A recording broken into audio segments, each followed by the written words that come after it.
Happy February 14th, friends. Hopefully, you're feeling better than I am. I'm still a little bit under the weather, but it's February 14th, and I thought it would be nice if we spent some time together. We can A some Qs, we can do some Q&A, and then I can catch you up a little bit on being back in Bogota. Oop, mic is too far away. Sorry. Yeah, we can turn this into a Q&A, and I can also ask you. I may need some help from you with some things, and then we can talk a little bit about um, setting up my home in Bogota. I think I have somewhat. Not I think I have a house guest coming next week, and I have my whole plan is to have this be a space where Black women can come and sabbatical. And so I need to figure out what I need here in the house to make it a more sabbatically type of place, as opposed to looking like a place where I just moved in. It still looks like I just moved in. It looks like I am moving in. So I thought that that's what we would cover today. How's everyone? I had the gas company come back because I'm like, something is poisoning me. I am not well. Gas company came back and they were like, there's no gas leak. Something is poisoning me. I have had migraines since middle school, and I very rarely have like this type of migraine where it's just I've been in a state of either headache or nausea for 2 weeks now, at least. I've been back here since I've been back here for what, 3 or 4 weeks. Um, so I had the gas company come. I'm like, is it poison? Because the gas company had come the week after I got here. They came and did an inspection. And I was like, well, maybe they knocked something out when they came. And they were like, no, there's no gas leak in your house. We've had several thunderstorms, and I do have my migraines often come related to air pressure. So I guess it's just that. We need to get out of thunderstorm season so that I can have a regular life. Yeah, so the next thing, so I see schedule an MRI. I had a test, I had a full workup thing scheduled. They call it an executive thing. But I couldn't go because I didn't feel I couldn't go. So I need to reschedule the things that I have. Could it be related to mold? I haven't seen any mold. I don't smell anything in the house. Yesterday, once the thunderstorm came, around yesterday afternoon, once the thunderstorm came, the headache went away, of course, immediately. But I'm stuck in a state of nausea for, I don't know. Enough about me. So, first, Valentine's Day. Connie Perry didn't send me any. Mom, happy Valentine. Oh, happy Valentine's Day to all of you. Hello, Janice. Hello, Herman Dow. Hello, Mommy Cab 3. Hello, Nan Garvey. Parisani. Hi. Phyllis Brooks. Tierra C. Erica De Niro TV. House sitting retiree. Hello, everyone. Happy day. First of all, Connie Perry didn't send me no Valentine's Day money. I guess we're past that. For the longest time, I needed that. I know I can make it from Christmas money to Valentine's Day money. Happy Valentine's Day, Mom. So, and I have my little heart earrings that I got in Vietnam. So hopefully, if you have an external Valentine, I hope that y'all are having a wonderful day together. If you are your own Valentine, what are you doing to make this a special day for you? We talked last week about how I don't get a lot of days. I don't get Mother's Day. I don't get Pride. I made a list. I don't get Caribbean Heritage Month. I don't get Grandparents' Day. There's a lot of holidays and stuff out there I don't get. So if there's one I do get, I'm taking it. Black History Month is my thing. I take it. I don't get a lot of options out here. So, those of you who don't have an external Valentine, what are you doing for your own Valentine purposes? I happen to have bought myself some roses off the street at least 10 days ago, before I realized that it was Valentine's Day coming up. And don't they still look good? I paid $6 for them for a dozen roses. It's not an arrangement. It was just a dozen roses in a little sleeve. I paid the equivalent, let me see. I paid 25,000 cop convert.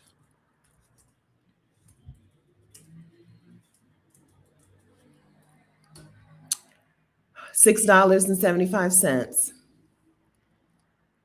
Oh, my mom said she sent me a picture of some flowers. Thank you, Mom. Thank you.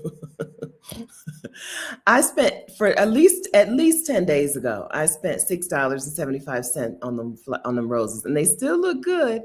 They're on my. I've been sitting. They've been out on my mantle, on the fireplace mantle, but I brought them in here today for you. Like Connie Perry, just like Connie Perry sends pictures of roses. This is your Valentine's Day present from me. All right. If I would, and it may not be too late. There are some bakeries around here. I may order myself a real good brownie. So there are a lot of bakeries in Bogota are not into sugar like that. They don't really do sugar like that. So you know how people eat a pastry and they're like, oh, and it's not too sweet. That's everything here. But like sometimes you want it to be very sweet. So I think there is a place where I like their bakery, their brownies. And then there's another place called Cookie Jar, and they just do really big, soft cookies. So I probably will order myself one of those today. We'll see. I've been eating scrambled eggs for weeks. So maybe what I've been lacking in my diet for nausea purposes is a big old brownie.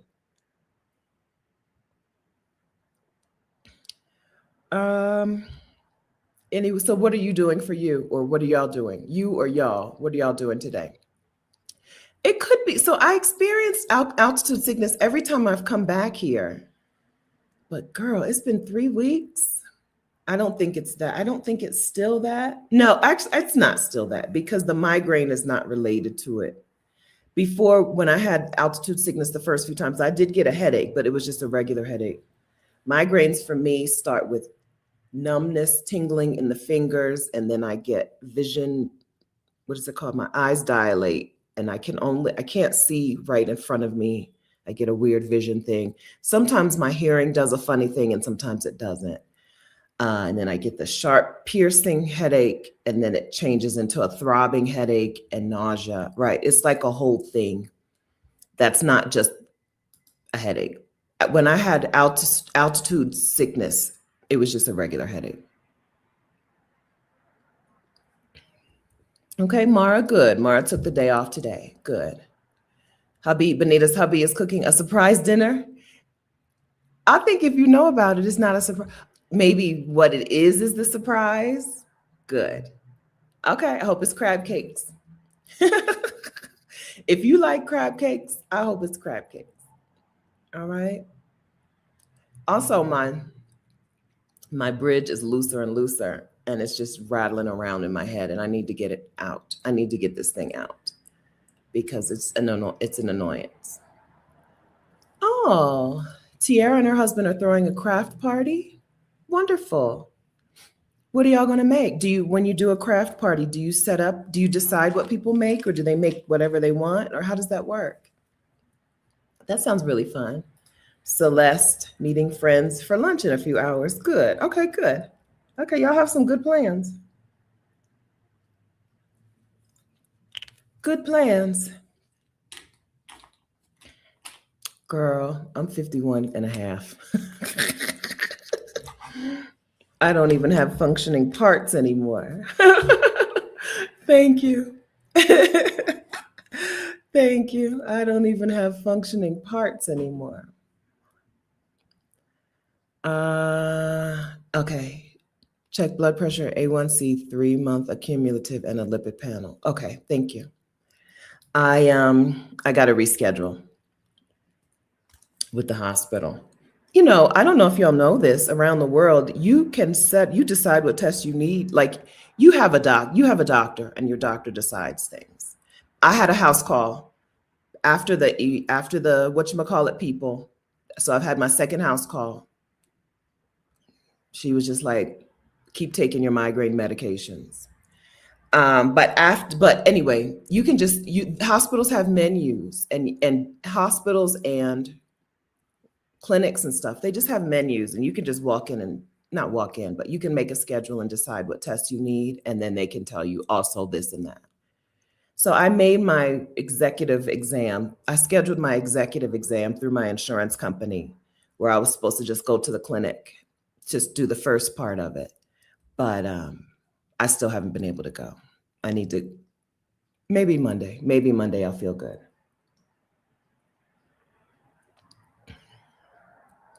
Oh, Kat, for Valentine's Day, I'm volunteering at the San Miguel Writers Conference, meeting lots of creative people. Wonderful. There's a Black woman who's hosting a meetup. Oh, shoot. You know what?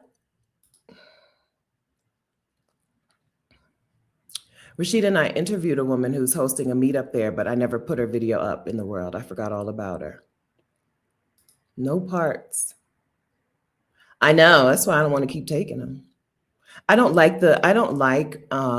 have, what is my migraine medication? I have whatchamacallit, and I hate taking it. It makes me so jittery. And that's not what I like. I don't like to feel like that. It makes me crazy jittery. What's it called? All I can think is Lipitor, because somebody just wrote lipid panel. What is my migraine medication? I've taken it since, I don't know, since before I was in the Army, I think, or maybe while I was in the Army. I don't like it. I prefer just to take ibuprofen. Anyway, whatever it is, y'all know. I started with Imitrex, but I switched over years ago to the other one, which I can't remember what it's called. So that's what's happening. Ms. Callie, for Valentine's Day, lounging in bed. We'll cook a few steaks for dinner, then taking a long bubble bath. Wonderful. I don't have a bathtub, but I do have a shower, and I do have candles in my shower. I have a little footstool in my shower with candles all over it. Not all over. I got 4 candles, 3 tea lights, and a regular size candle.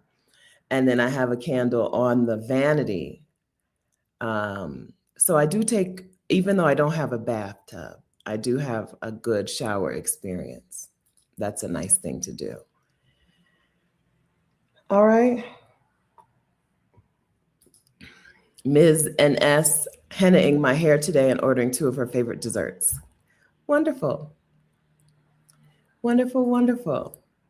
I hope the desserts are supercalifragilistic, and I hope your hair comes out as beautiful as always. The Horseback Doula. I'm going to an art gallery grand opening focusing on Pan-African heritage. Wonderful. What city are you in? That's wonderful. Sister B, going out to eat Mexican, self-face massage and stretching now. Good. All right, so y'all are having a good day. If you didn't have any plans to do anything for yourself, then there's some items listed in the chat that you can add into your day. Thank you. There's some things in the chat that you could add to your Valentine's Day to be your favorite Valentine. Thank you. I got this years ago from Target. I don't know about years ago, but probably two years ago at least. I have bought 3 or 4 of these. I bought one and was traveling with it, and then I left it in my Airbnb in Costa Rica. I bought another one and then left it in Delaware on purpose, and then I bought another one that I travel with. So maybe 3. This is my 3rd, or it could be my 4th. But no more. So I better hold on to this, treat it right, because we're done with Target. The company is Opal House. That's that. I think that's Target's Chip and Joanna Gaines. Isn't Opal House Chip and Joanna Gaines? It's not even a Black people company.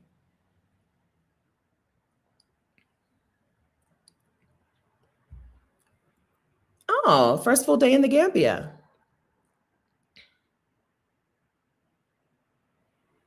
How are things in the Gambia?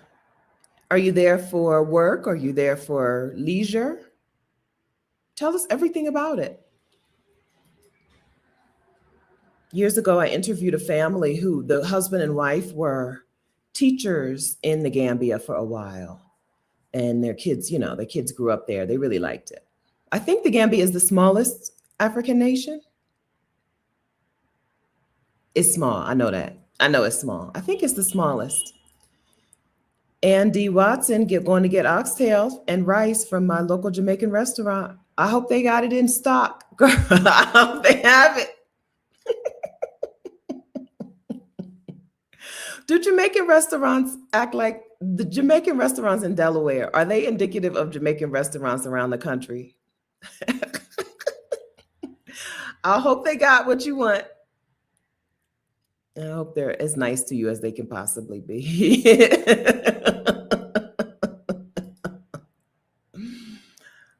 Years ago, I had a little Haitian boyfriend, and he loved going to the Jamaican restaurant, and they were so mean to him. And I'm like, stop going, stop going to the restaurant. That lady is so mean to you. But that food was good. The food was good.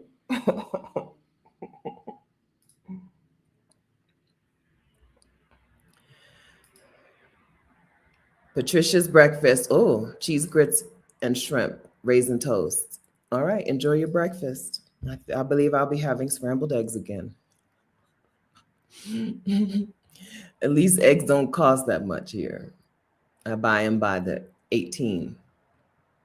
It's a little tower of eggs. Is that right? Is that how it works, Mark? The meaner they are, the better the food tastes. I don't know if it's like that around the country, but in Delaware, you gotta work up the courage to go in. You gotta work up the nerve to go in and talk to that lady, because it's going to be a challenge.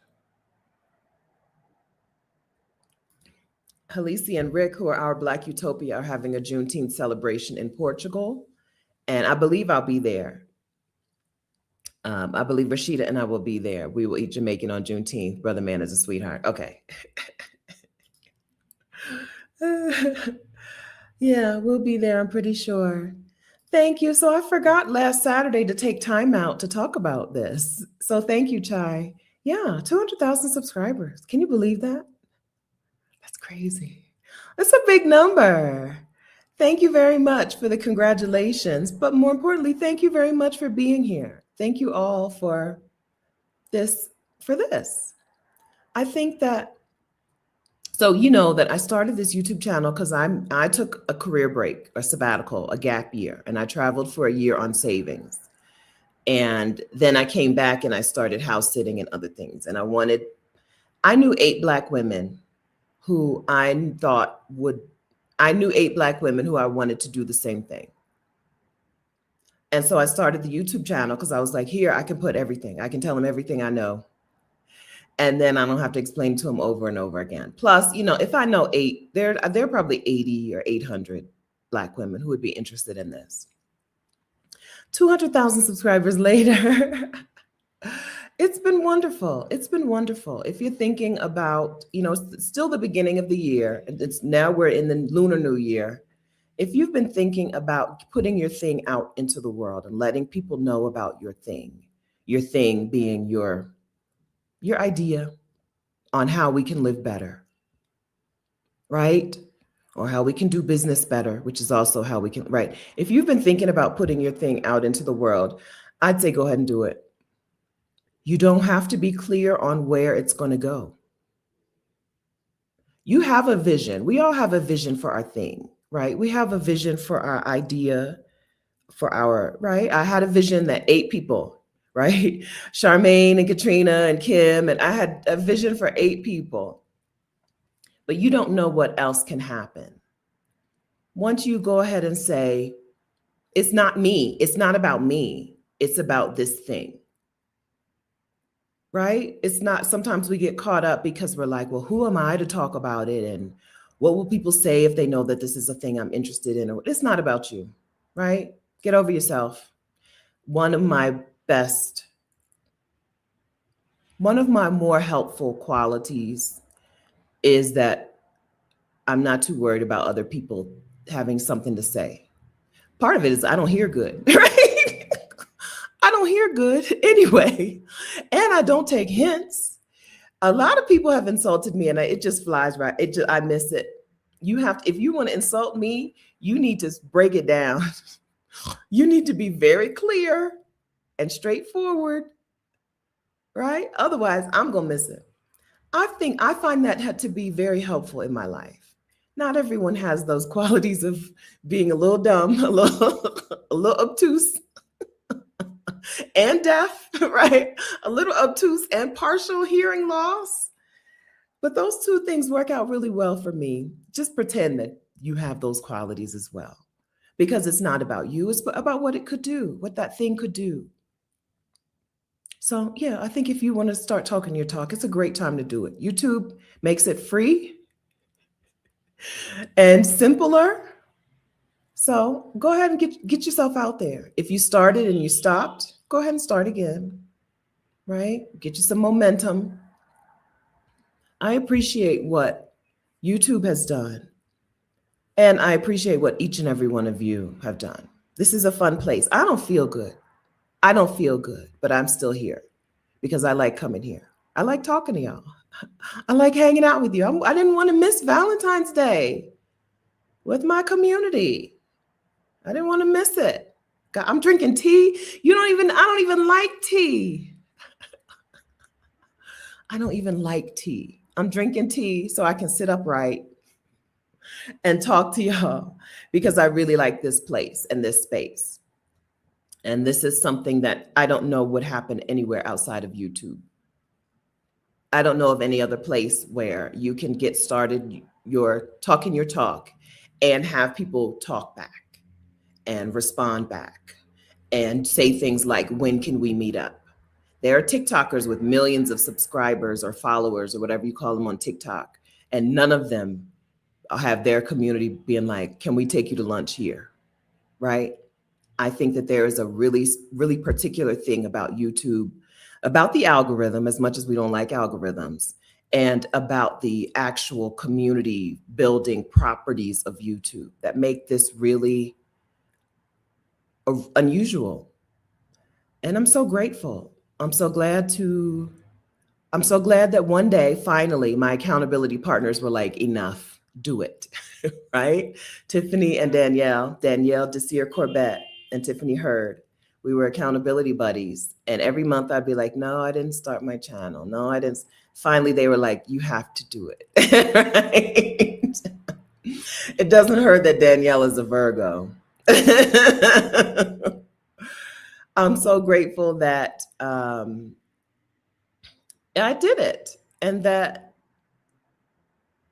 you heard something that you found resonant, right? Because you don't agree with me on everything.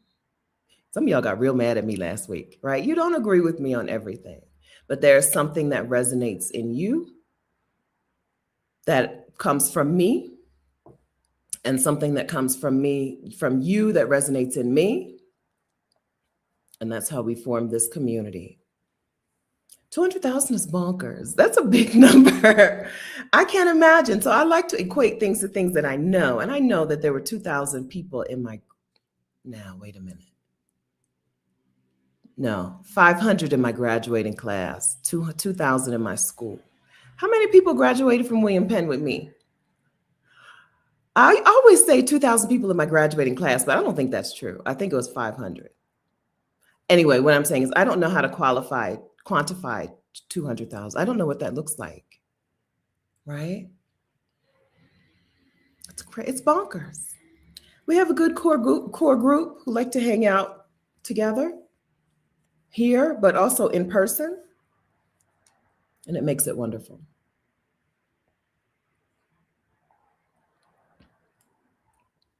Is it the July? Carolyn says, me too. I was born in July too. Girl, I don't take a hint. Sometimes I have to tell people, listen, I don't take hints. So if you're hinting at something, you're going to have to just say it because I don't get it. I'm not going to get it.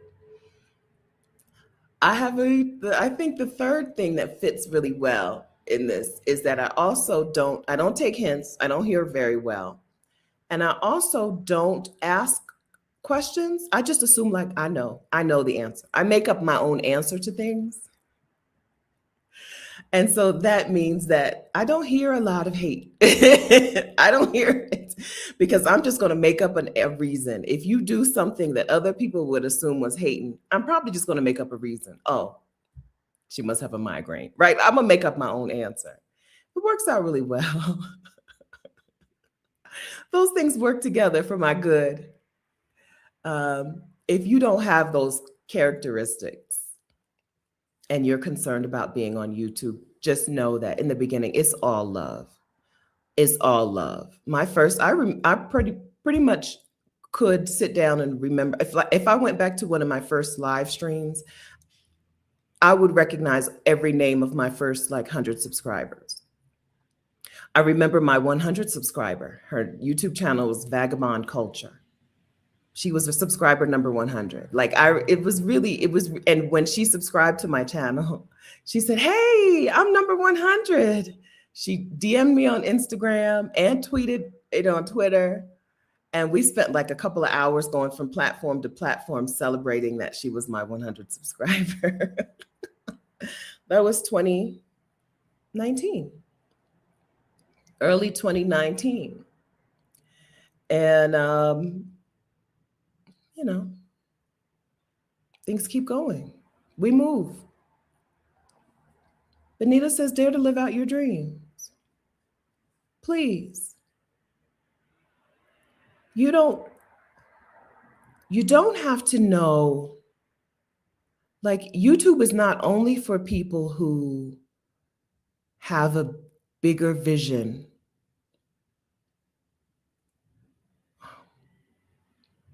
How do I want to say this? It can just be about this one thing. I want to make 10 videos about this one topic, right? But it also can be a pathway to a dream that you didn't even realize was going to be connected to talking your talk. It does, and again, it doesn't have to be YouTube. YouTube just works the best for me, and I like it, and it's free. But going somewhere and making sure that there is a place where people know that this is where we talk about this thing, or this is where we do this thing, or this is where we share this thing. Creating that environment is going to be more and more necessary. As algorithms get more in our business and get more terrible, as artificial intelligence gets more terrible, as tech CEOs get more and more terrible, we're going to want places just for us. Right? Places where we just get together without interference, where we just get together for our specialized thing. For a while, the internet was super specialized, right? You followed this blog about running and you followed this blog for recipes, right? And then it became more broad. You go on this site and you can learn anything. You go on Instagram or TikTok and you can learn anything. I think we're going to revert back to the very specialized internet site things. I don't know that it's going to look like blogs, but maybe. But I think we'll go to very special places for very special experiences. And so it's not too late for you to make yours. Because it's hard, you can't trust the big guys. Right? You can't trust Instagram to keep your place Right. Exodus Summit left Facebook. Exodus Summit left Facebook. We had 26,000 members in the Facebook community, and we left Facebook. We're now at exodussummit.com/community. It costs $1 to join us now, but that $1 is period, $1 period. We left Facebook, even though the numbers 26,000 members, right? Because we don't trust Facebook. We talk about a particular thing that we don't want Facebook listening in on and then regurgitating to other people. So we went to a closed platform. It's called Heartbeat. We went to a closed platform that, as of today, so far, is not trolling our content to give it to other people. And I think that's where we're going. That's where other platforms and communities are going as well. And so you're not too late.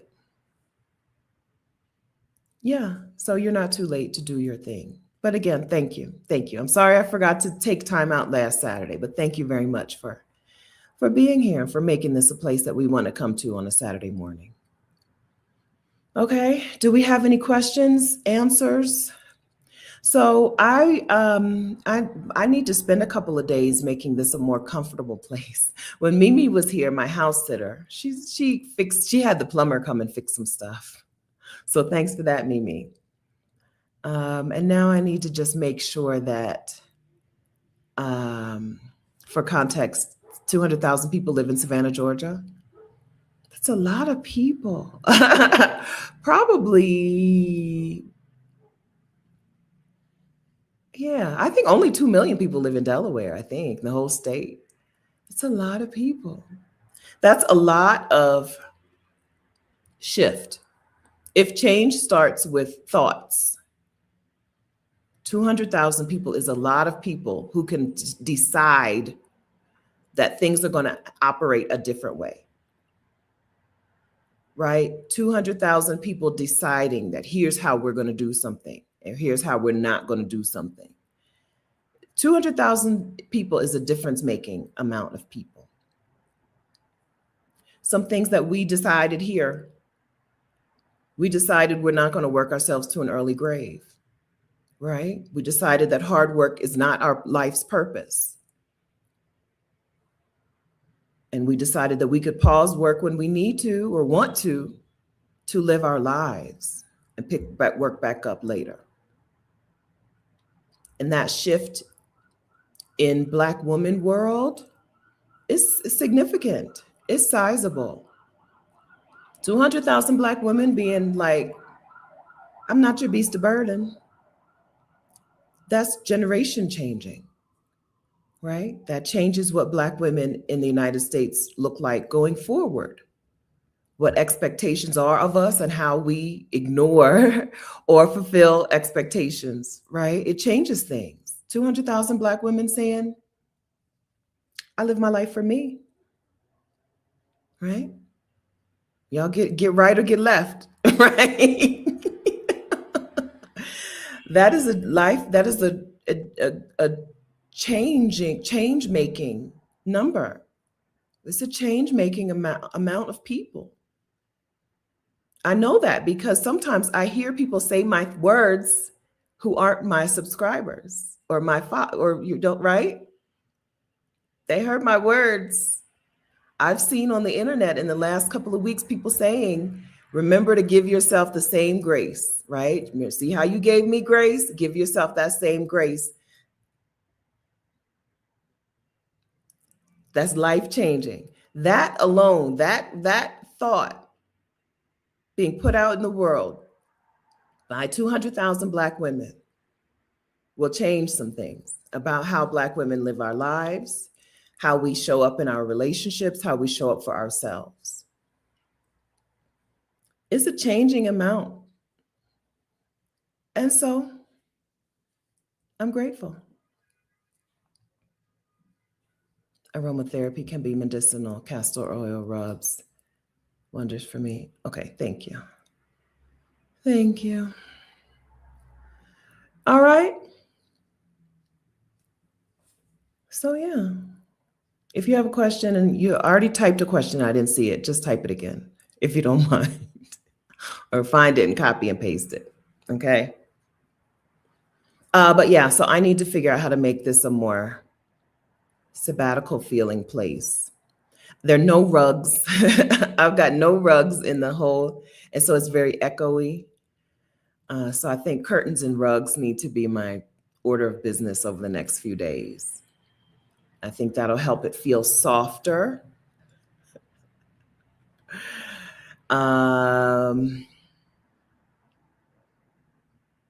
Yeah, that's business order of business number one, I guess. Maria's asking, are they going to celebrate Carnival in Bogota, Colombia soon? Let's look it up.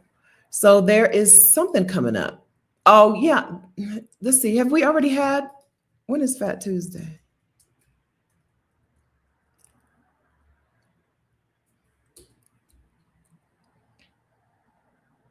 There's probably some stuff happening this weekend. If I had friends here, I would know that. I would imagine, because this says Fat Tuesday is Tuesday. This seems to be a little less, well, I shouldn't say that. I was going to say this is a little less,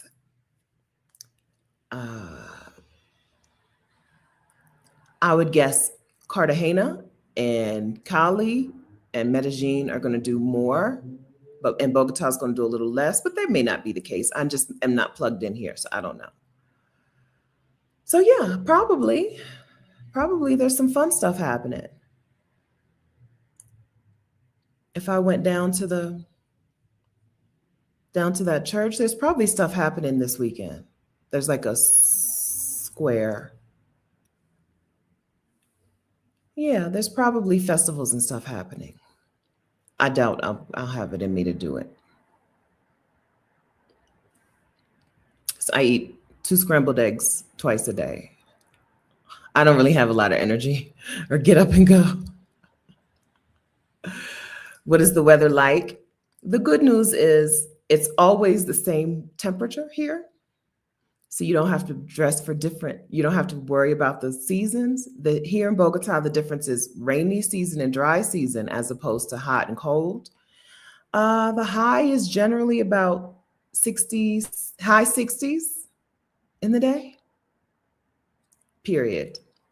It only reaches 80 degrees a couple of times a year in Bogota. Bogota is very, very, very high altitude. So it's in the 60s. It feels like the 70s when the sun is out, and when the clouds are out, it feels like the 60s. Many a day I walk outside with a little light jacket, like wearing less clothing than I'm wearing today, right? Inside us, there's no sun out right now, and I'm indoors, so I'm wearing this little zip up. But most days I go out with less than this when the sun is out, and I'll be like, whew. If I go out and go for a walk and, pick up the pace a little bit, I'll be like, whew. And and it's only 66 degrees. But, the sun, because we're close to the equator or whatever, the sun is right there on you. Is your partial hearing loss due to service-connected injuries? Yes. So I only have 10% disability.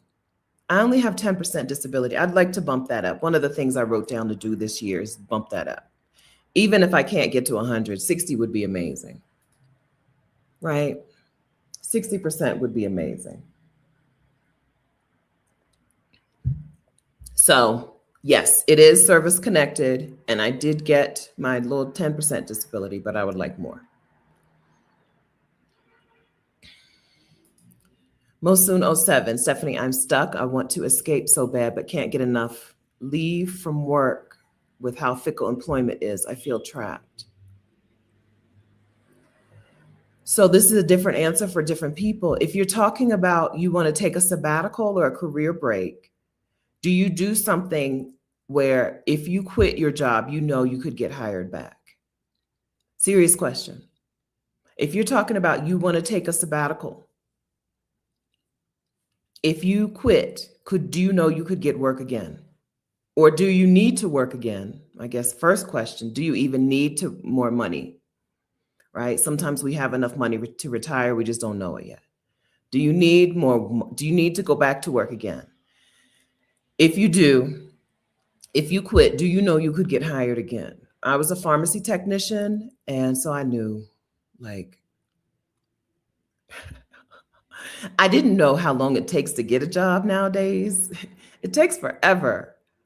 The hospital, I went back, the same hospital hired me, and they were like, well, you can start in 4 weeks because we only have orientation on the first Monday of the month. I'm like, I worked here before. Why do I need to wait for that? But whatever. I ended up not going to them, going to a different hospital. If you need time off, okay. Also, does your employer have some sort of policy? You can't get enough leave from work. Does your employer have some sort of policy that you don't know about? Do you need to get into the employee handbook? Is FMLA an option, or a doctor putting you on disability, is that an option? Black women and Black people often don't exercise those options because we're so afraid of the label lazy. A lot of what we do is fruit of the slavery tree. A lot of how we live our lives and how we approach getting resources and support for ourselves is because we're running from the word lazy.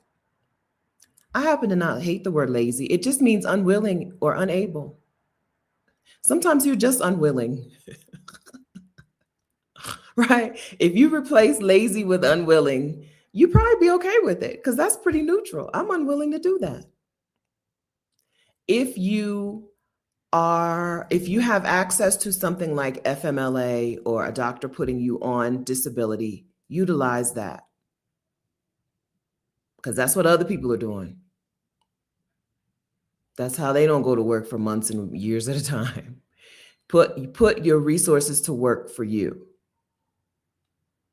What would the white woman at your job do today?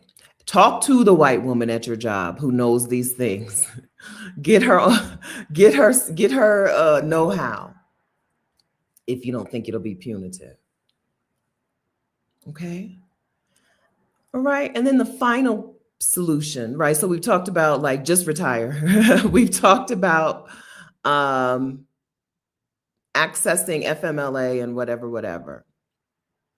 Another solution is find a job that makes it easier for you to leave the job, right? Find a job that makes it easier for you to access time away. But also, I know that we're in a different time today than we were in a year ago or 2 years ago when the first thing I would say is quit your job. You can get another job, right? Things are different now. Black women and work is different now. But find something that fits your needs. And if it's FMLA or short-term disability, do that. Celeste, right? Thank you, Celeste. Celeste helps people do this. Reset with Celeste, contract work, right? Instead of a job that tells you need to work these days for these hours, contract work is like, here's a project, do the project. Your time is yours to allocate as needed. And Rich Auntie 2400 also contractor. Inside of Exodus Summit 2025, we had a session on contract work, on how to make that transition from employee to contractor. Oh, hold on. Sadie, I'm going to block you. Delete. Okay, thank you. Right? Those are some solutions. If any of those jumped out at you, go ahead and work on them now. Right? Work on them now. I think by the time a Black woman says, I need time off, she's past needing time off. So take it seriously, right? Treat it like your health depends on it, because it probably does. Okay. Yeah, I think a lot of what we do and a lot of how we live our lives is just Black people afraid to look lazy. But I looked up the definition. And lazy's unwilling. It's just unwilling. I'm fine with that. Absolutely unwilling. Okay. I hope that helps you. I hope that helps you because somebody right now is feeling like you feel and is activating, right? Is getting her or their benefits, putting their benefits to work for them. But sometimes we're afraid to use the resources at hand because we don't want to look lazy.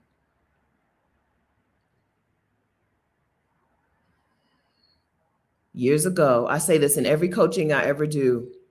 Years ago, when I went to Australia during my gap year, my sabbatical, my career break, I took the little day tour. We got on the boat to snorkel at the Great Barrier Reef.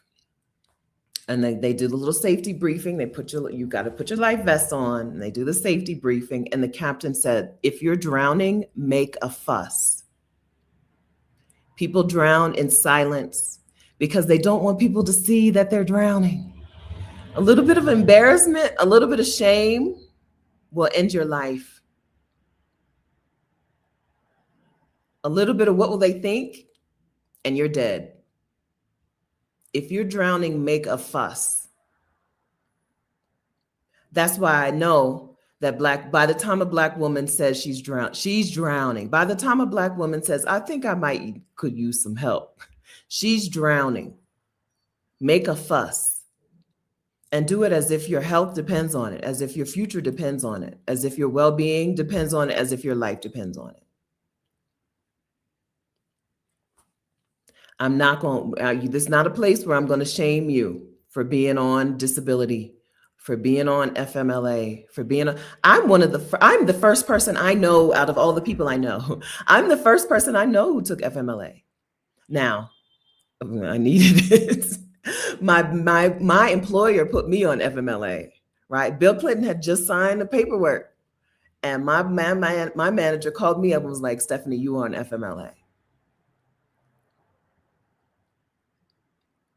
If you're drowning, make a fuss. I know we've all been at some time where like, I should say something. No. That could have been your last thought.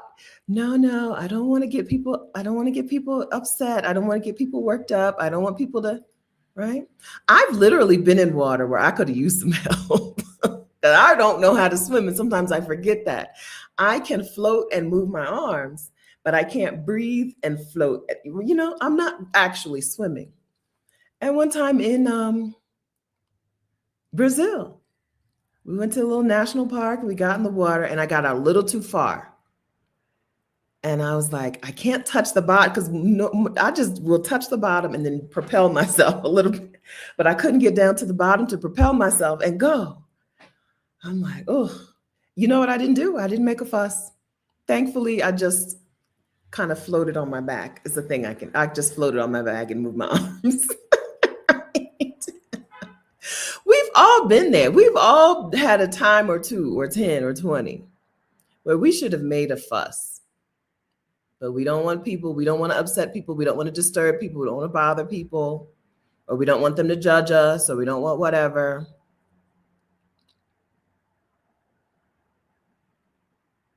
That could be your last thought. What will so-and-so say? That could be your very last thought. Valuing someone else's opinion or thoughts over your own life. If you're drowning, make a fuss.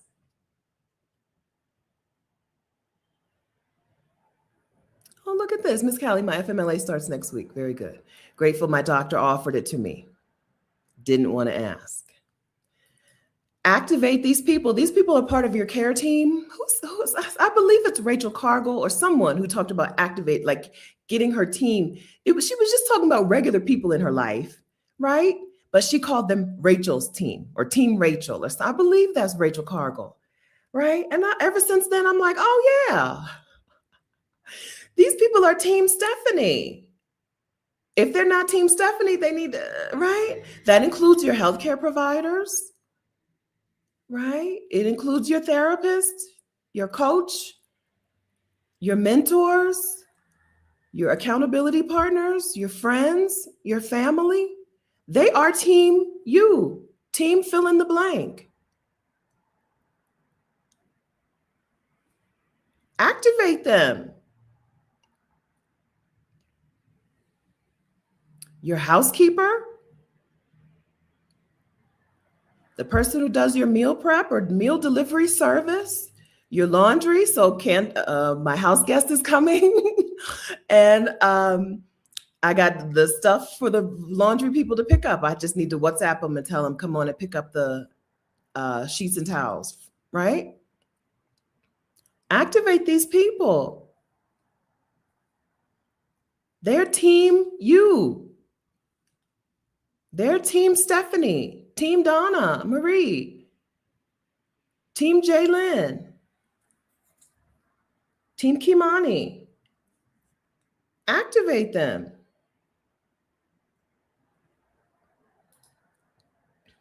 I would, she had Rachel I believe it was Rachel Cargill.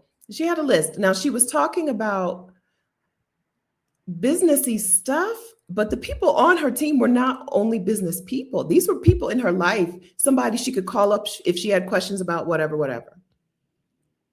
Somebody who would help her, whatever, whatever. Right? That's team you. You're also somebody's team, right? Rashida moved. I offered to come down to help her move from one apartment to another in Mexico City. You're also somebody else's team, right? I went to North Carolina to spend some time with Jewel when she was having a procedure. You're also their team. I'm Team Jewel. I'm Team Roshni. I'm Team Rashida, right? I'm Team Connie Perry. That's a good thing to talk about today on Valentine's Day. Who is you? Who is Team you?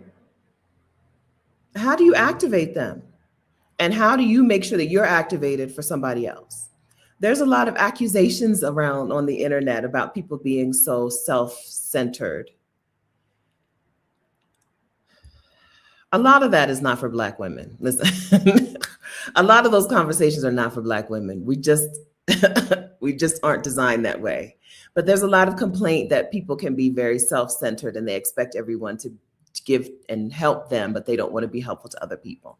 So if you can't name somebody's team, if you can come up with your team, if you know Team Stephanie, but you don't know whose team you're on, that's a thing that I would work on this Valentine's Day. That I would reach out to somebody this Valentine's Day and turn on your light.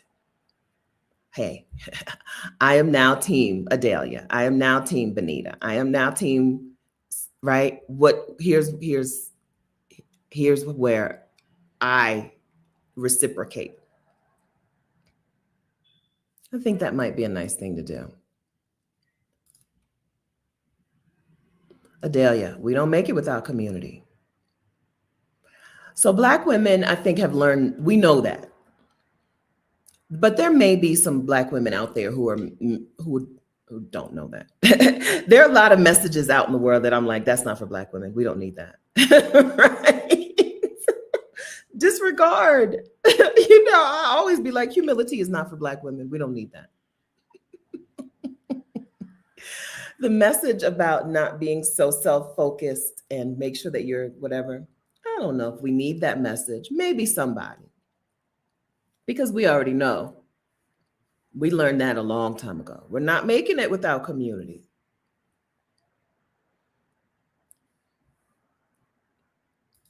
So activate yours. I think this is a good thing to talk about on Valentine's Day. It's a good thing to talk about. Love is an action word. You have to do it. You have to do the love. I understand that there is a whole industry around love being a feeling. I think love is an action way. It's a thing you have to do. to you and to the people you love. You have to love you. You have to do it to you. And you have to do it to other people. So yeah, maybe that's a thing to do today. If you don't have plans today, write down team your name here. Holler at them. Make sure y'all are in good communication. Make sure y'all have good communication forms. And then let them know that you are team their name here. Right? And then thank you for sharing. So thank you for sharing that was, I'm gonna scroll a little too far, but thank you for sharing that you just got on FMLA, that you started this next week, because now some other Black women now feel like, oh, it's a thing I can do. Right? When you share, this goes back to the YouTube conversation and this current conversation. When you share your thing in the world, you don't know who it's going to set free. You don't know who it's going to change their perspective a little bit. If we do live our lives concerned with looking a certain way, concerned with looking lazy, concerned with looking like we're not Black excellence, concerned with looking, right? When you see someone do things a different way, sometimes it's the first time you realize you're allowed to do that. A lot of women will tell me, a lot of women tell me, when you said whatever, that's the first time I thought, oh, you can do that? Hard work is not my purpose. I'm very clear on that. I'm not here to be a hard worker. I want to do as little as possible. Black women be like, you can live like that? I now want to live like that, right? Living your life in such a way, living out your values, right? Living your life that says, here are the things that are important to me and here's how I'm going to live my life. And then telling other people, this is what I'm doing, also sets them free. Some people don't need a whole lot more. There are people who have maybe a gift, a calling, a whatever, to carry a message. I've talked about this. I think I am here to deliver the message. Might be different messages at different times, but I think I'm a bird and my job is to deliver the message, right? But sometimes that delivery is not about getting on YouTube with a microphone and going live. Sometimes it's living. Sometimes it's living your life. So that is a valid way to deliver the message, right? Oh, we're allowed to do that? I can't tell you how many times somebody said, if I had $1 for every time somebody said, and I was like, you can do that to me? I don't know. I could buy what could I buy with that? Well, I could finish furnishing my apartment. I know that much. I could finish furnishing this house. I have 2 empty bedrooms. My dining room has a table and chairs, but no dining room furniture. And then I need, my den is just a TV stand, sofa, and a dresser. So I need a couple chairs. I need rugs. I need curtains, right? If I had $1 for every time a Black woman said to me, I saw you said you were talking about doing XYZ, and I was like, you can do that? I could finish furnishing my apartment. I need a dishwasher, right? Connie Perry gave me washer and dryer money. So I need to go to the man and buy my washer and dryer. But I could finish furnishing my apartment if I had $1 for every time a Black woman walked up to me face to face and was like, when you said you were XYZ, I was like, oh, you can do that? And now I do that. Right? When you said you were going to quit your job and go back to work, I was like, you can do that? When you said you were going to do as little as possible, I was like, oh, you could do that? Some of us have a message to give by talking. Some of us are talkers, but some of us are doers. And living your life is a way that you show people another way. And yes, love is an action word. Don't tell me. I happen to be a acts of service girly. I'm not a words of affirmation person. If you are a words of affirmation person and we're friends and I give you words of affirmation, know that it is because I know that's what you like, right? But I'm an acts of service person. Love me. Let me see you love me. Let me see you do it. Right? Let me see you do it. It's an action word. FMLA 2026, okay? Right? I'm working on veterans disability 2026. I commit to that. Y'all working on your FMLA 2026? Commit to it. Okay? Let me see it. Show me. Okay? Okay.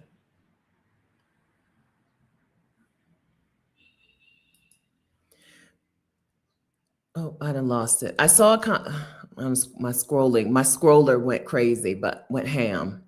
But I saw a comment about people taking advantage. That's why you need to be reciprocity. Reciprocity is a key like law of the universe, a law of nature. Okay. Reciprocity. If you're recognizing that there is a lack of reciprocity, right? This is a person who does not believe that love is an action word. Y'all probably not gonna make it. Get you a new gang. Get you a new gang. If you bring it up to them, I guess the therapist in the room would probably say, try to bring it up to them. Let's have a conversation first. But once you have that conversation and you're seeing that there's a lack of reciprocity, you need a new gang. And I recommend Black women because we get it. We get it. Hey, Tandra Blakemore. Can you please speak on the hype of living in Thailand if you visited or know anyone who lives there? I think, so this also goes in really well with this conversation today, because I think Southeast Asia in general and Thailand in particular is so healing for Black women. I believe it. I've experienced it. I encourage it. Thailand is foreign and things look very different and the language looks so and the words and the food, it's very foreign. And so it can be intimidating to people. But once you get there, what you're going to find is healing.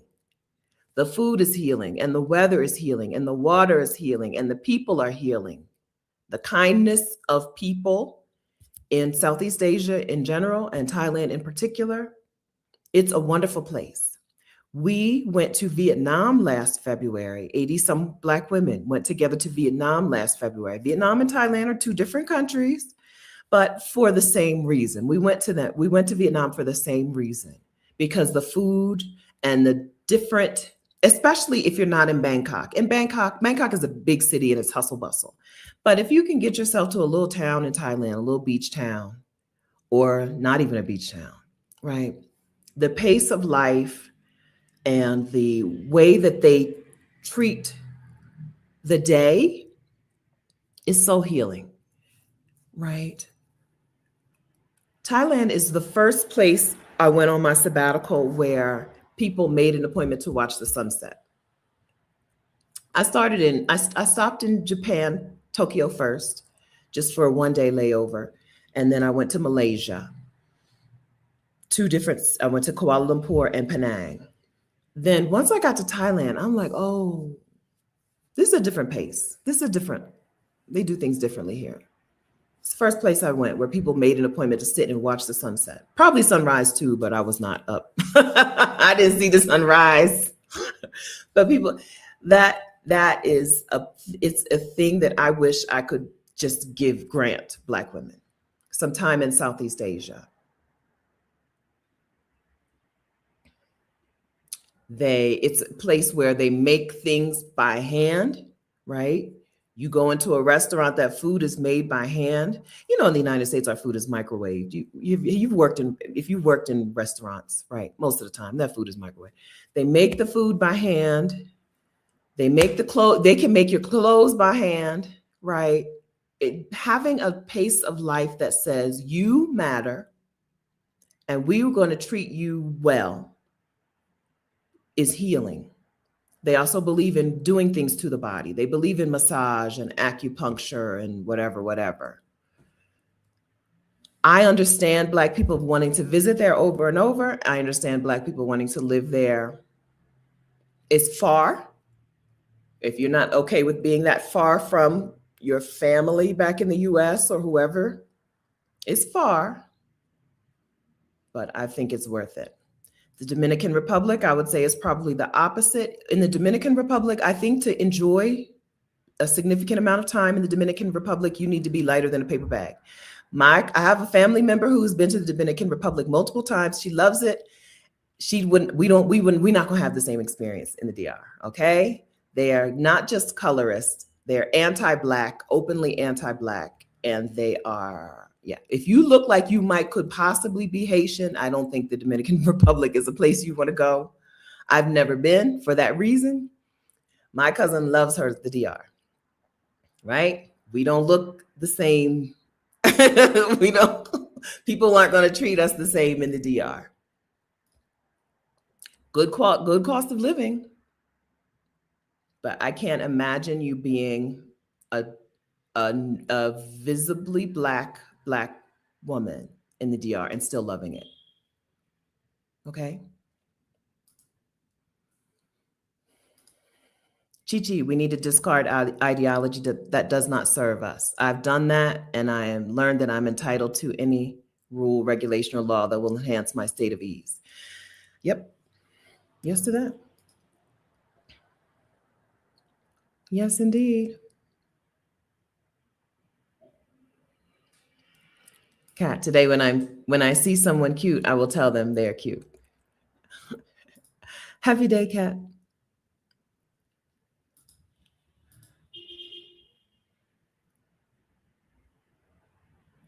Oh yeah, Karima. Karima's in Thailand. Karima, do you have a YouTube channel with videos about your life in Thailand?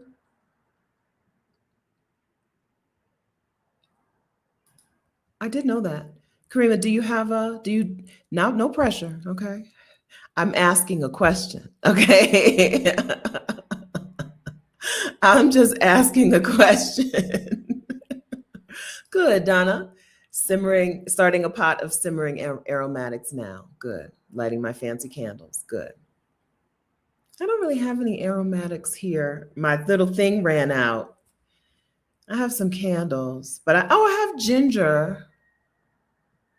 I don't know that I want to waste my ginger in a simmering pot. I want to eat my ginger. Oh, I could make some more tea and put some ginger in it. That's what I'll do. I'm drinking a rooibos. I got this here, but rooibos always reminds me of South Africa because it's a South African tea. Before I went on my first sabbatical, I worked with a pharmacist who was Kenyan, but his wife was South African. I believe that's what it was. Mr. Chooks brought me rooibos tea years ago, before when I was still working. And I was like, I don't really like tea like that. He's like, you'll like this because it's not a whatever. And he was right. And then I went to South Africa and I did the little tours and the whatevers. And so rooibos has been a tea that I can kind of keep in my life and not grumble about. Other teas, I'll be like, do I have to drink that? I'm trying to drink, I have a green matcha and green tea. I try to drink it a couple times a week. You see my face. I feel like it's a thing I should do as a grown-up, but it's a thing I just deal with instead of enjoy. But I do enjoy the rooibos. Okay. Vietnam was amazing. Yeah. These places are healing. A lot of places can be healing. And I don't know if there are places. When I was not in Vietnam and it had been years, I was like, I got to get myself back to Vietnam, right? I think that you can find places like that in your life, and it may not be Vietnam or Thailand or Southeast Asia. But I think I can't imagine someone not feeling like, oh, this is a healing place. Especially if you get out of the big cities, you get into a small town, you ride your bicycle. In Vietnam, like you ride your bicycle to the place and you eat your noodles and you're gonna feel healed. I think. Get your massage.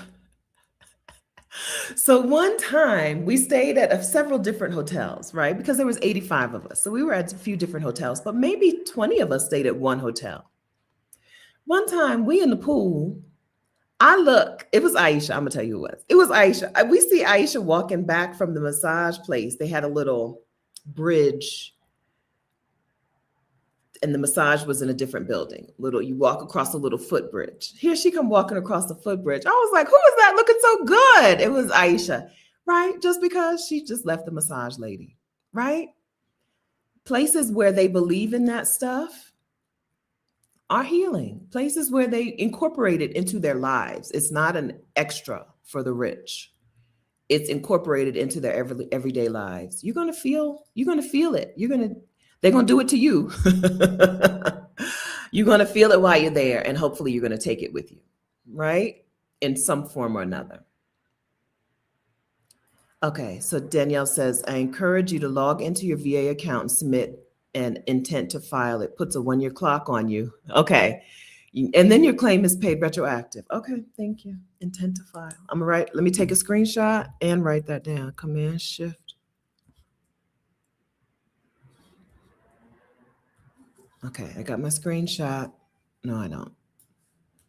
Thank you. Intent to file. I got my little list here of things to do when I feel like a human. Okay, thanks, Danielle.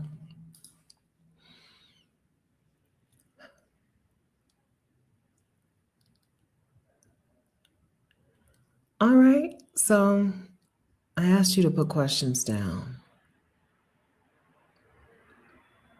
Yeah, Janice, I had a bad experience in DR and brown skin. Yeah, I can't. I've heard too many times. There's some places I'll be like, well, they say it's like this, but go and see for yourself. I don't. The DR has been open, openly anti-black, openly racist, openly colorist. I can't imagine somebody enjoying it who could not be mistaken for a non-black Hispanic. If you can pass for Hispanic but not black, you might love the DR. Love it. But not the rest of us. I've heard too much, okay? Too much. And right. This is exactly. Okay. You have been uploading videos? Okay, good. So does that mean that if we go to Karima Fatima, if we go to your YouTube channel, will we see a video about y'all's life in Thailand? Okay. All right. Okay, thank you, Benita. Thank you. I will. If I start off on my own and I can't do it, I'll holler at you. Adelia says, just use the ginger, okay? You know where to get ginger because it's where you got the ginger you already have. Use your ginger. Yes, ma'am.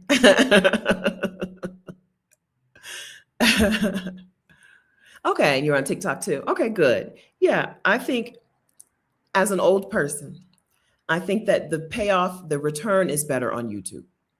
The return is better. The financial pay from YouTube, right? Once you get monetized, plus the community, plus the whatever, just whatever. It's just better. YouTube is just better than TikTok. If you like TikTok, you'll love YouTube, is what I'm trying to say.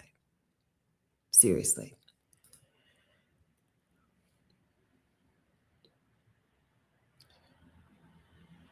Hang up on them, Jenny. Hang up.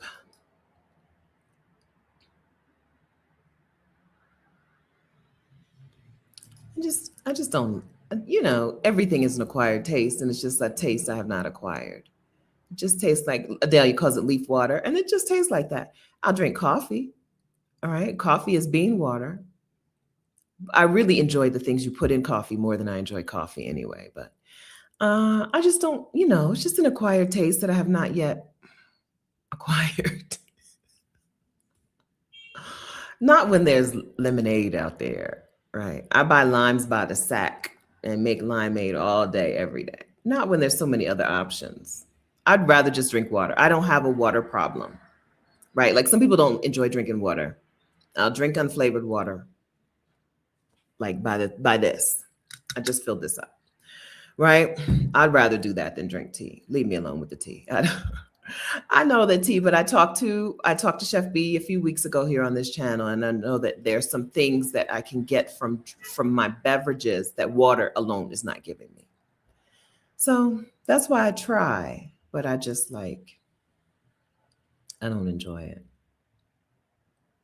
There are a lot of foods that take me a long time to get or like, and then there's some that I'm never gonna like this.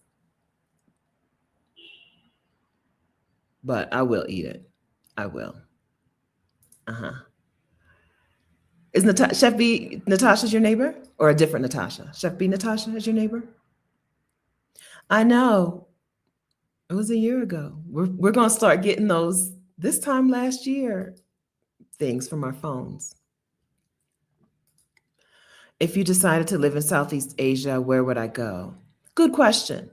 So I originally thought I would go to Malaysia because their language, Bahasa Malaysia, is one that I could learn. It's the easiest language in Southeast Asia. Bahasa Malaysia and Bahasa Indonesia, they use the letters, that same alphabet we're used to. It's not tonal like Vietnamese right. So I thought I thought Malaysia until I got there and I was like, I can't deal with this weather. It was really, really hot and humid. But I think if I was going to go to Southeast Asia tomorrow, I would just skip around from place to place for 30, 60, 90 days at a time until I found one that I liked for myself. Bali sounds great until you get there and you see how many annoying Australians there are, right? And so maybe I would try an island north or south of Bali. Like I said, Kuala Lumpur is a major city. It's a city. And it sounds wonderful until you're like, oh, so sticky and humid.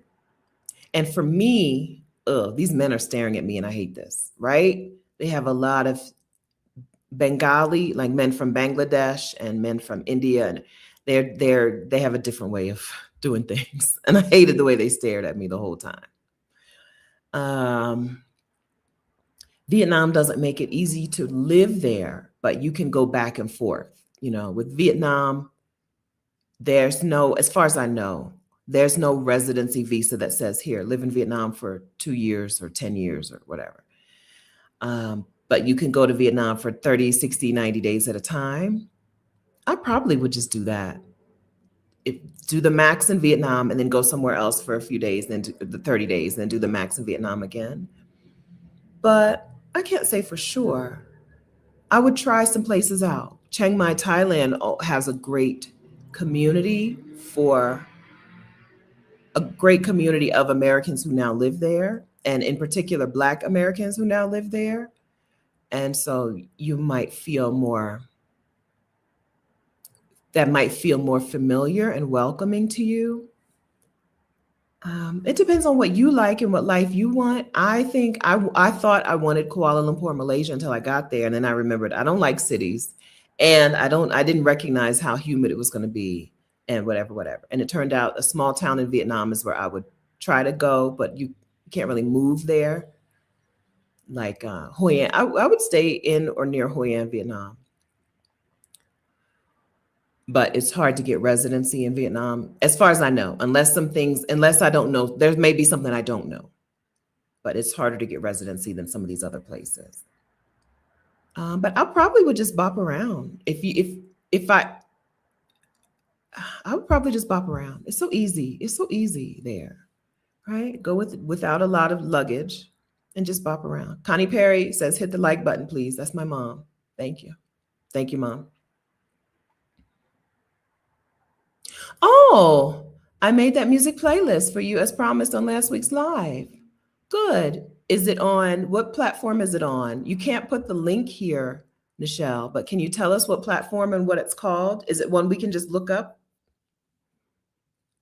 Wonderful. I remember I told you you were in charge of the playlist. You were in charge of doing it. We talked about Black art. I think that's what we were talking about at that time, and Black music and whatever, how we were losing recipes. And Nichelle said, no, you just have to listen to the right people, right? You just have to listen. If you're just listening to like mainstream media outlets, you're going to miss the good music.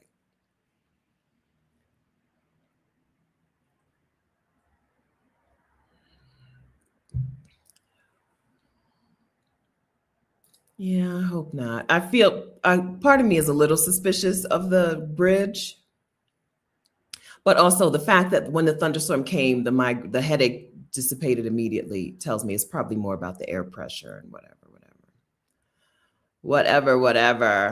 Lime and ginger. Okay. I like lime. I like ginger. I've got those things. I'll do it. She says Karima Fatima. Let me see if I can find her.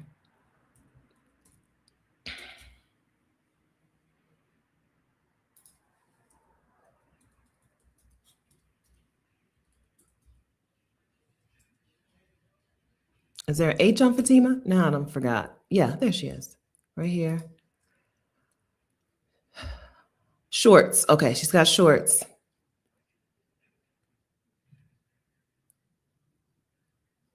Could you live here? Okay. Can I request a video? Here's Karima Fatima's channel. Can I request a video on like 4 things you like about your life in Thailand, or 4 things that are different about y'all's life in Thailand, if you don't mind? Thank you. All right. I'll try to remember to put it in the description after. Stephanie's Black Sorta Indie Playlist. And it's, pardon me, is this on Spotify, Nichelle? Where do we find it? Okay. And Karima Fatima says she needs 50 subscribers to go live, and she's at 40. So let me hit the button. I did the thing I always say don't do. I went there, but I didn't hit the button.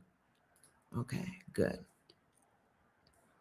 On Spotify. Okay. Stephanie's Black Sorta Indie Playlist. I don't know if I can get on. Thank you. I don't know if I've ever gotten on Spotify from my computer. Let's see. Or maybe do you need to? Stephanie's Black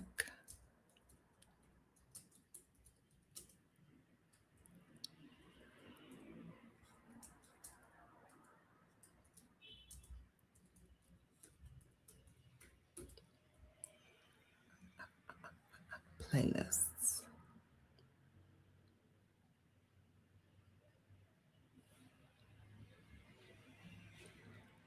Maybe I should copy it. How far am I?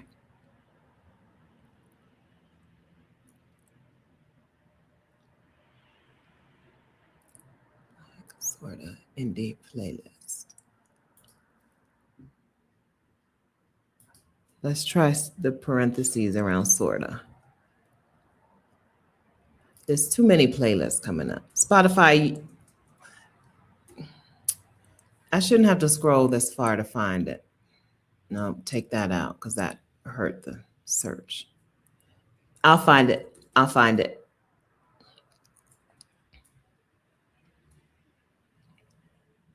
And put it in the description later, sorta.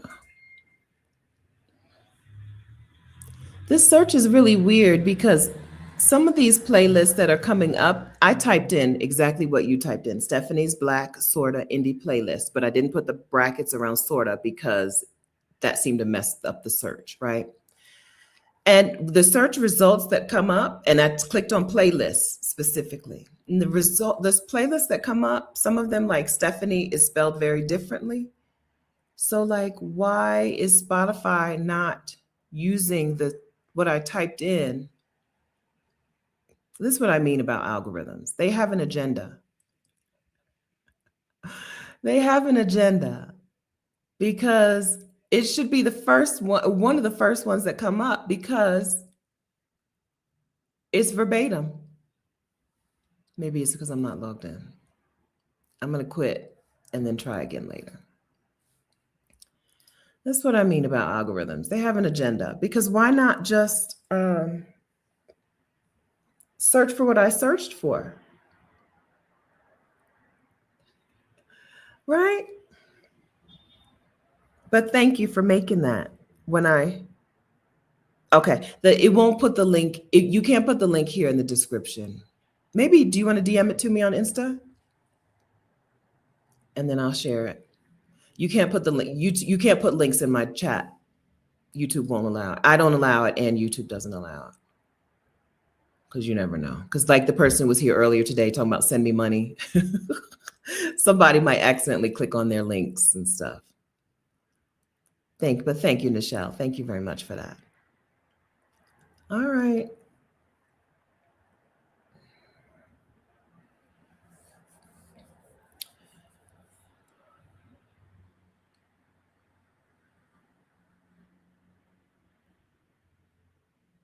Okay. And Karima says she will do that. Okay. Thank you. Thank you.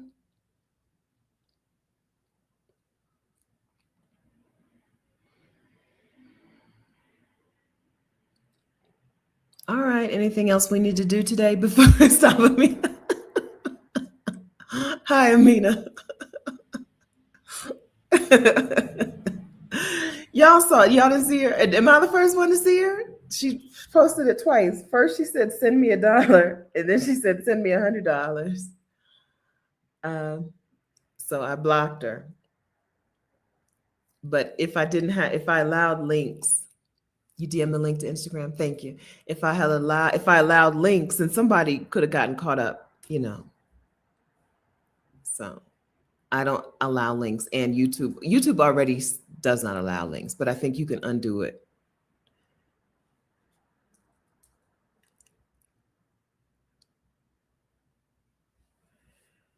Vintage Black Glamour. This is Nichelle's Insta copy. When is the last time you posted on Insta? January 1. Okay, Happy New Year.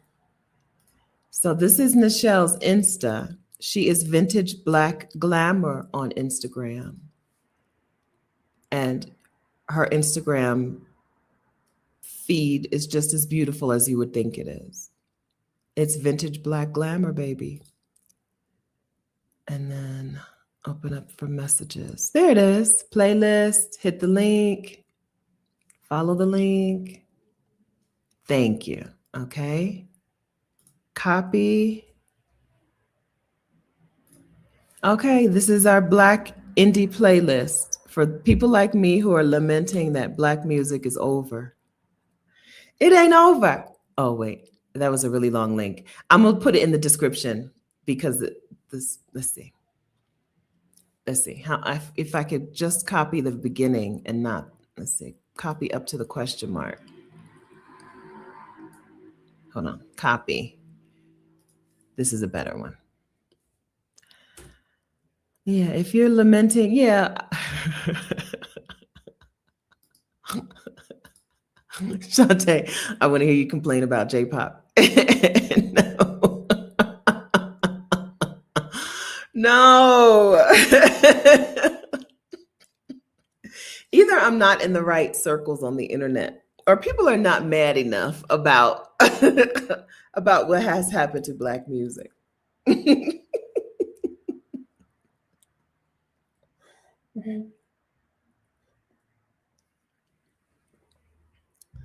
Because people, like, how are we not madder about this?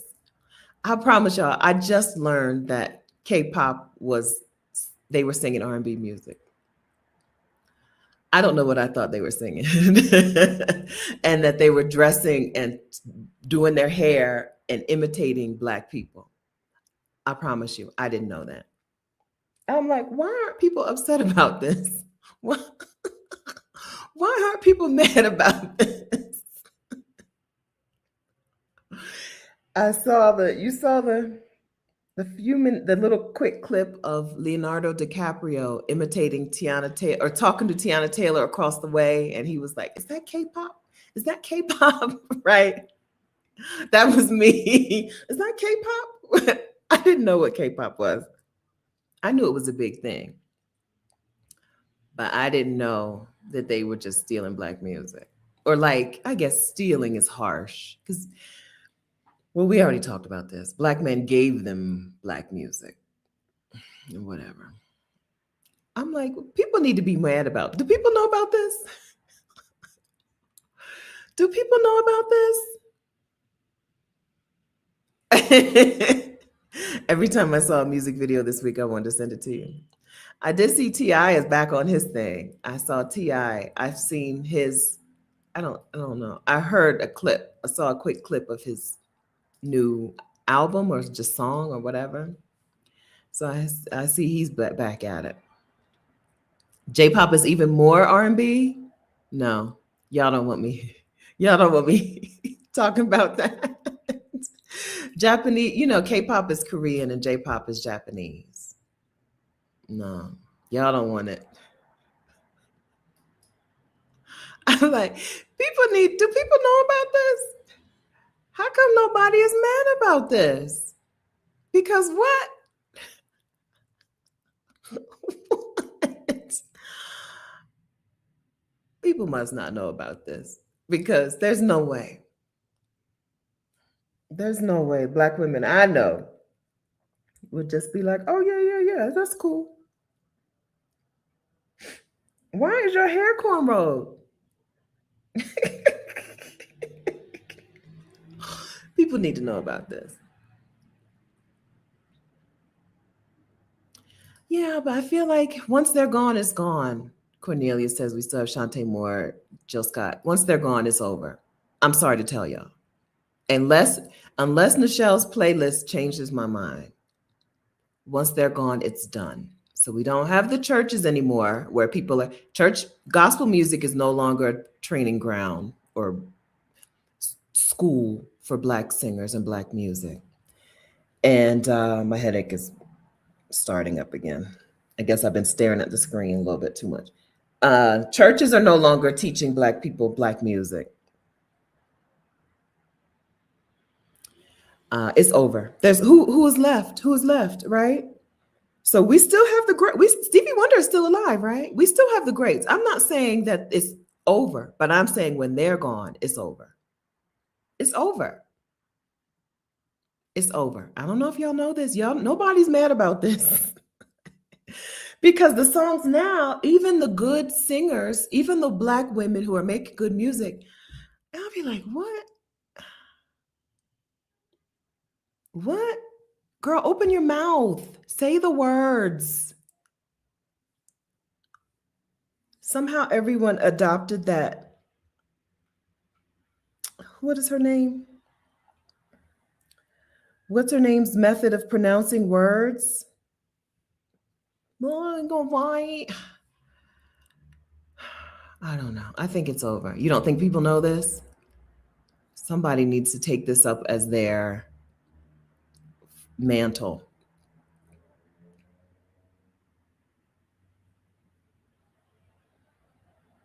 That's what I'm saying. That's not gospel music. There's no more gospel music in the churches, right? We've seen the pet. That's over. I'm sorry, that's over.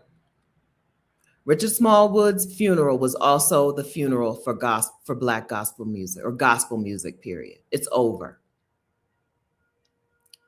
That's not what the radios are playing. It's not what's happening. And I've only been to one particular church in the last several years, but it's over. Y'all, that funeral was a funeral for an entire culture, not just one man. That was the burial of gospel music. And when gospel music dies, R&B dies. Hip hop's Hip hop has been dead. Rap is still existing. Hip hop is dead. Nobody seems to care. People are mad. Yeah. I was like, oh, well, maybe is it not over yet? Ti was like, don't count me out. I might be 50 years old. He's probably what, 45? I might be 45 years old, but I'm gonna try my hardest to save an entire genre of music. I'm gonna try my hardest. This is who I mean. No. So I don't want to put her name on the screen, but no. First of all, she's not American, right? I'm not gonna put her name, but I see the comment. No, she's not. She's not. She can't do it. Number one, she's not American. She's British, right? Number two, open your mouth and sing the words. This new form of R&B is obsessed with keeping the mouth closed. You know how Canadians, they talk like this about, I want to talk to you about. That became a singing style somehow. That is so anti-R&B. That is anti-R&B. Can you imagine Shaka Khan not opening her mouth? They can't do it. They don't have the skill set. These singers today, they don't have the skill set. They don't have the skill set. They can't open their mouths. They don't have it. Okay, so I linked to Nichelle's playlist, and I will put it back in the description as well.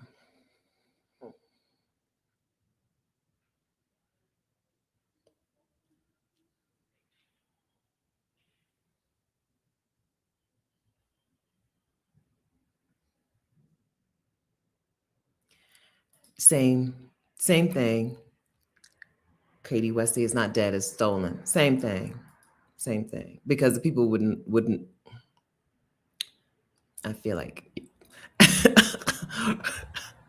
the only place this conversation can lead me to is a bigger headache. Let me breathe. It's the same thing.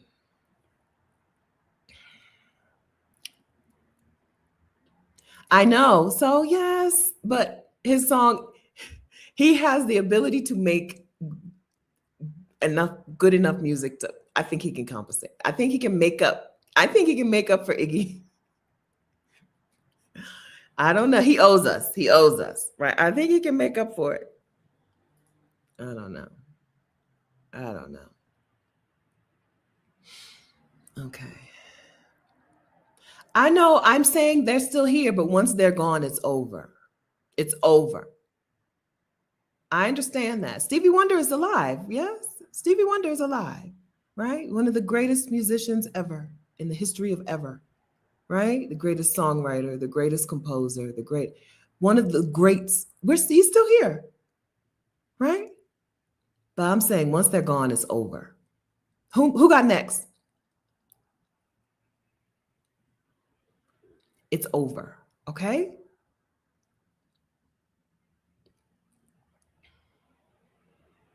Girl.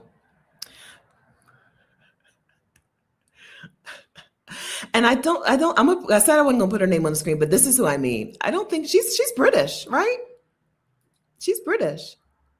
I think, am I wrong about that? I think she's British. She sings like she's, no, stop.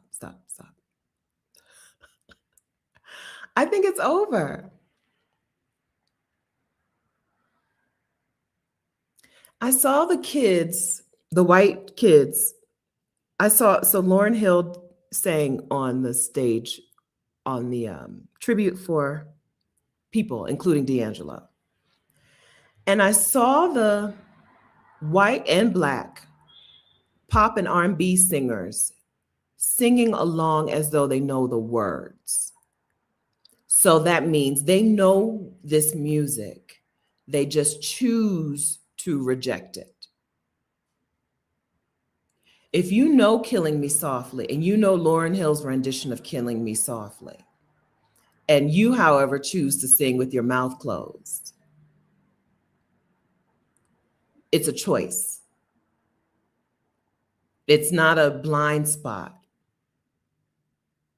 You've chosen this. And in an entire generation or two, we're on a second generation of singers who don't sing using their mouths. There's no hope. There's no hope.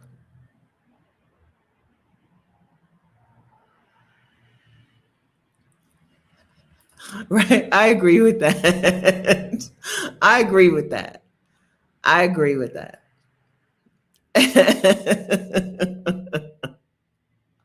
So we talked about 200,000 Black women can create a shift. Maybe also TI. We need 200,000 Black women, or we need TI to create a real shift in the way things are done. Y'all keep saying juvenile.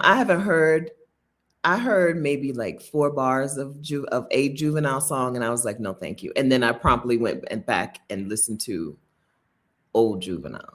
I don't remember hearing anything in the little bit of the song, little bit of what I heard from him that made me feel like this is going to be, I appreciate this music.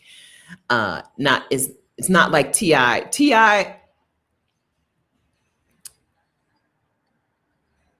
don't know. I don't know. We are thirsty. We're very thirsty. And Ti is like a little drop of water in the desert. That song that I heard. And yes, right.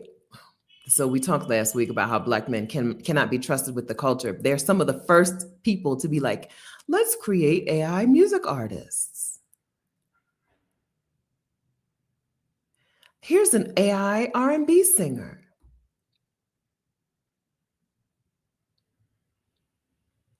I've been clear that I believe that there are people with no souls, and at some point we will call them not people.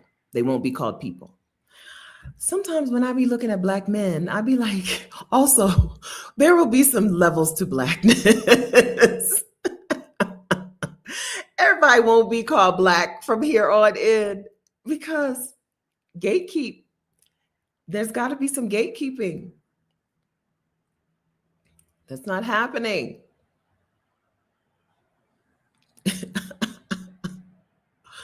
Hello. Welcome, Jean-Marc Bordeaux. Oh, Jean-Marc Bordeaux. Français. Je m'appelle.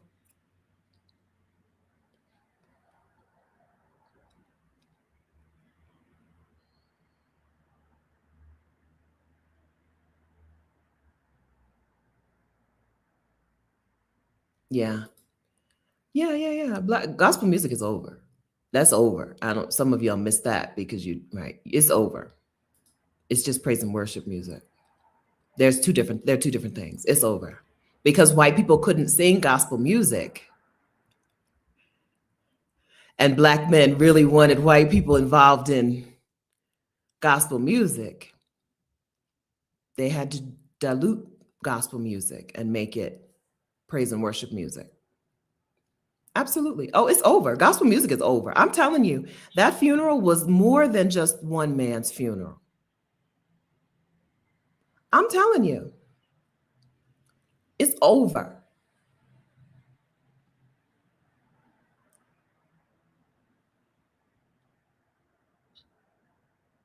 It's over. I don't know if y'all know this. Unless, listen, I got all my hopes and dreams are in Nichelle's playlist. If if Nichelle's playlist proves me wrong, that's one thing. It's over, and gospel music was the the foundation. Without gospel music, you don't have R&B. It's over. It's over. Okay, y'all just gonna have to get used to.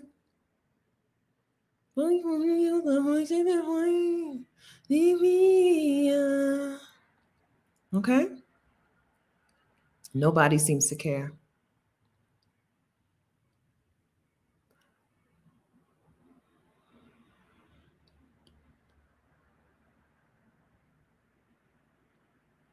Alicia says, Alicia, who is a musician, what gives me hope is that this has happened before and Black folks will find a way to create again, underground, not mainstream. Okay.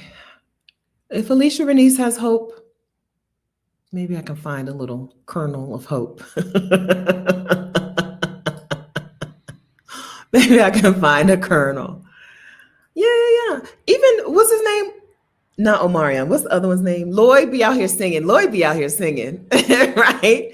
I'm not saying that there are no more musicians. I'm saying the music is over because once they're gone, it's gone. It's not carrying on. There's no carrying on of it. It's over. Lloyd be out here singing every now and then, right? In his little dad pants. They'd be out there singing. I'm not saying that, I don't mean to say that they don't exist anymore. But once they're gone, it's over. Okay? It's over.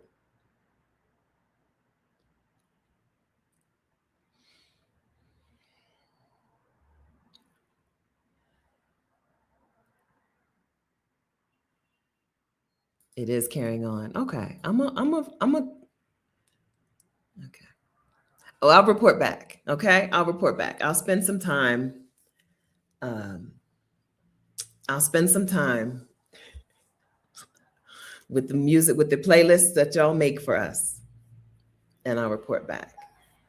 No, I'm not. They're still here. They're still here. Okay. But that's it. That's what I think. They're still here. Fantasia, they're still here. But they're the end.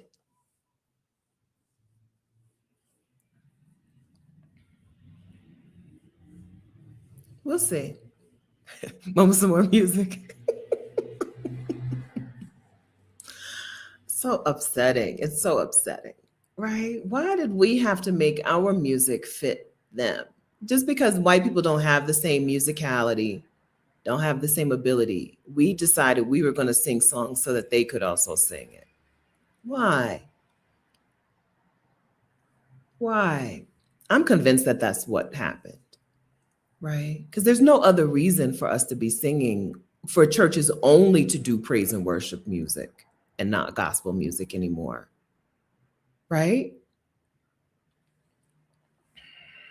There's no reason for our R&B singers to be indistinguishable from whatever else we would call it. Like, it's not pop, but maybe pop, except to make it more accessible for white people. I don't like that. I don't like it. It upsets me. And I think Black men did that. I think, listen, check them. They did that for money.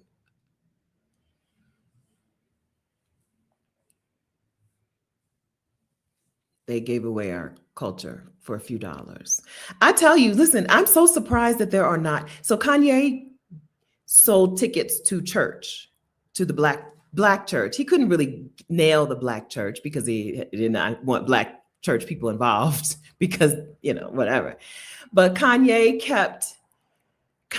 sold tickets to black church. Black men cannot be trusted with our culture. And once we come to terms with that and Black women become the gatekeepers of the culture only, we can do some recovery. But I'm so surprised that we don't see funeral tours. Well, I guess if you live in New Orleans, I guess there are funeral tours when you live in New Orleans. But just the idea of going to a homegoing service, white people would pay for that experience. Absolutely. And I'm so surprised Black men haven't found a way to monetize that yet.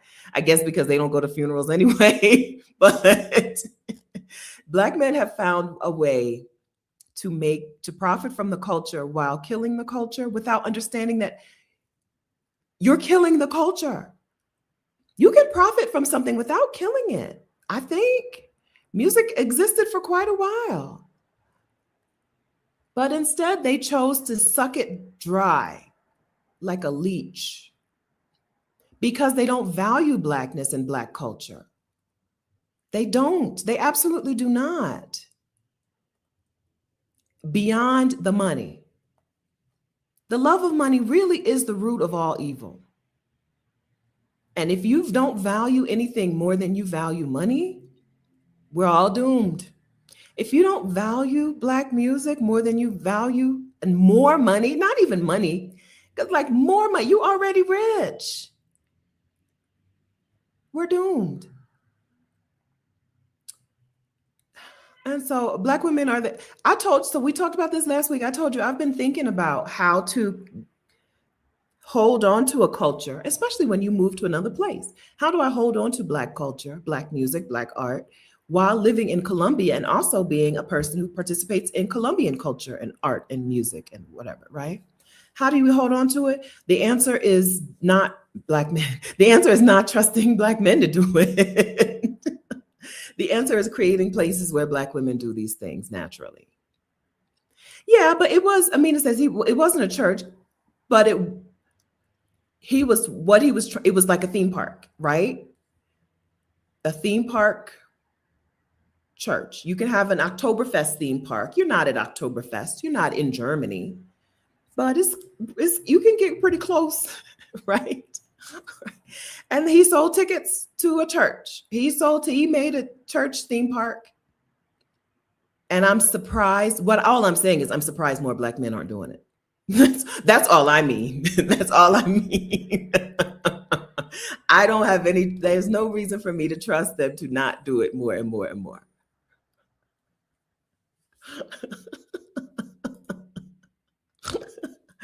I'm shocked. I'm actually surprised. So we talk about like the Richard Smallwood funeral, which was a moment. It was a cultural moment. It was more than a funeral for a man. It was, and I know there are white people like, I don't get it. I'm sure there's some Black man somewhere trying to explain the funeral, homegoing services to white people. I'm pretty sure.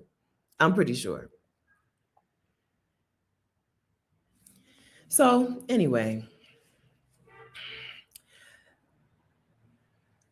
you don't have to worry about, what was I going to say? I lost it. You don't have to worry about me. Something. I don't know. I think, including Black men in cultural things until more Black men check those other Black men who have who have sold off the culture. Until you hear Black men checking them, you don't have to worry about me including Black men in cultural stuff.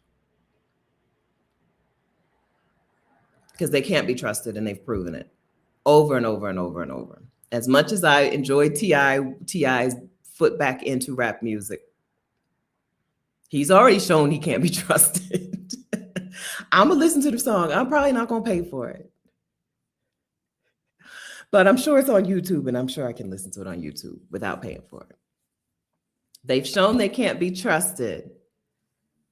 And so we do have a responsibility, or I don't know. I don't like placing responsibilities on people, but there are Black women who would want to. There are Black women who want to gatekeep and preserve the culture, to create and protect Black art.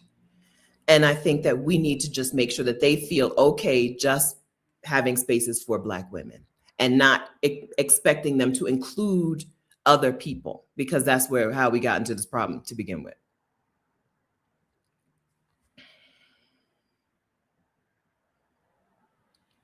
Yes. And so Karen says she hears Black men who check those other men all the time, right? Mainstream keeps them out of the spotlight. Yes, right. Until I hear it, until I see it, don't expect me to have things that include, if there is a space, if the next iteration of my life is somehow related to Black culture and how the diaspora, because Black Americans are going to be all over the world. We already are all over the world. But Black Americans, there will be more Black Americans out of the United States than in the United States in less than a generation, right? if the next thing that I want to like contribute to is how do we hold on to that culture as we also navigate other cultures. Don't expect it to include Black men. Not today.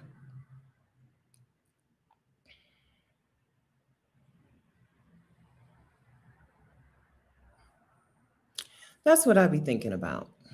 There's got to be, I don't know what other cultures do. There are other cultures who more of them live out of that place than in that place. But I don't know what they do to preserve their art. I don't know that they've done a good job of preserving their art, right? The colonizer just takes it. And I don't know what we'll do, but I know what we won't do. Okay, I know what we won't do, but I don't know what we will do about it. I think about that a lot. Okay. All right. I think we've said everything I can say today. I'm surprised. It's 2 hours. I didn't think I had it in me. I'm glad y'all are here. Thank you for this. I hope that you decide in some way to be the best Valentine you can be for yourself. Do something for you today. And then maybe incorporate it into your everyday. Don't save it. Don't save it. Adelia said, use your ginger. Don't save it for special days. Do some special day stuff for you every day. And then another thing I want to go back to is the idea of your team, right? Assembling your team. It's okay to sit down and write out, who are the people on my team and who do I need to activate? If FMLA, if we're on team FMLA 2026, right? Or team short-term disability 2026 or whatever, who do I need to activate in my team? Go ahead and start thinking about that. Write it out. Make sure you're in good communication with the people on your team. And then whose team are you? Who should have you on their team? Make sure they know it. Okay, I think that would be a good way to spend this day if you didn't have anything going on today. If you got stuff to do today, just do it tomorrow, next week, later. Rashida, do you know what you're doing on your channel tomorrow? Rashida just moved into her new apartment in Mexico City. So if you're here and you know, do you want to tell us? Rashida goes live Sunday at 11 Eastern time. Yeah, so that's it. We'll close today out with that. Surviving. Does that mean? I don't get it. I don't get it. Is that a real topic tomorrow or are you joking? You know, okay, I don't put two and two together. So if that was a joke, you need to put a LOL. If you have a real topic, if that is a topic for tomorrow, type it again. Okay. Oh, it's been a rough week. Yes, Rashida's been sick this week too. Okay. So do you know if you're going to do a live stream tomorrow? Have you not decided? I'll be live. Don't know the topic yet. Okay. Rashida will be live 11 Eastern time. Her channel is Rashida. Okay. So we'll be there together. I'll link to that here. Okay. All right. So I gave you some homework if you didn't have any homework for today. I mean, if you didn't have any homework, you now have homework. Okay. There's Rashida's YouTube channel, 11 a.m. Eastern time on Sunday, unless she changes the time. You know, if you go over there and hit subscribe and whatever, turn on notifications, then you'll know. And then do your Valentine stuff for yourself today. And work on your care, who's on your care team. Work on your care list. All right. All right. Thank you for hanging out with me today. I haven't sat up for 2 hours since probably Tuesday. So thanks for this. I'll talk to you guys again. How may I get started? I just came in. We're start from the beginning. Well, we didn't really talk about much today. We didn't really talk about very much today. All right. Thank you guys. Hope y'all have a wonderful day. Happy Valentine's Day. Thanks for spending the day with me. Take good care. Bye.